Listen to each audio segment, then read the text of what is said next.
চলো বৃষ্টির মাঝে ঘুরে আসা যাক। হ্যালো বন্ধুরা, কেমন আছো তোমরা সবাই? আশা করি সবাই বৃষ্টিতে ভালো আছো। শুরু করছি আমার এই নিউ ব্লগ। হ্যাঁ বন্ধুরা, এই বৃষ্টির ওয়েদার উপভোগ করতে আমরা দুজনে বেরিয়ে পড়েছি ঘুরতে। আজ চলো তোমাদেরকে নিয়ে যাই নন্দনে। জানো তো, আমরা ভেবেছিলাম প্রথমে চার্চে যাব, কিন্তু চার্চ বন্ধ থাকায় আমরা চলে এলাম নন্দনে। আর তোমরা জানো নন্দন মানেই সিনেমা, নয়তো ওখানে বসে জমি আড্ডা। আজ আমরা দুজনে দেখলাম একটা দারুণ সিনেমা।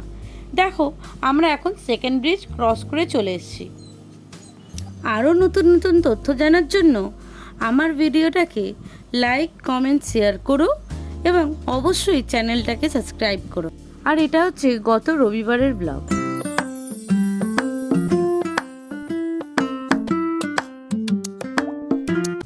সিগন্যাল পেরিয়ে আমরা রয়েছি নন্দনের পিছনের দিকের রাস্তায়।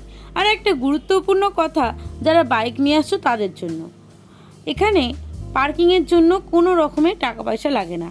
আর যারা বাসে করে আসছো তাদেরকেও বলে রাখি, এখানে ঢোকার জন্য নন্দনে ঢোকার জন্য কোনো রকম টাকা পয়সা লাগে না। দেখো, আমরা পার্কিং করে ফেলেছি আর এগিয়ে যাচ্ছি নন্দনের গেটের দিকে। গেটের দিকে যাওয়ার সময় দেখো, এখানে অনেক দোকান পাবে, সেখানে প্রয়োজন মতো খাদ্য ও পানীয় পেয়ে যাবে।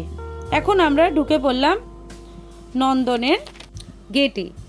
দেখো, এটা ঠিক ময়ূরপুঞ্জের অপোজিটে রয়েছে। আজ রবিবার বলে কত ভিড়। সাধারণত অন্য দিনের তুলনায় রবিবার ভিড় বেশি হয়। দেখো, যে লাইনটা দেখতে পাচ্ছ সেটা হচ্ছে রবীন্দ্র মঞ্চের দিকে, ওখানে নাটক অভিনীত হয়। দেখো, আমরা এগিয়ে যাব এবার নন্দনের দিকে। দেখো, চলে এসেছি নন্দনের সামনে। কোথায় টিকিট কাটতে হয়, কেমন প্রাইস টিকিটের, এখন কি কি সিনেমা চলছে, কটা থেকে সিনেমা শুরু হয়, আরও অনেক ডিটেলস বলবো পার্ট 2-তে। এখনের মতো টাটা।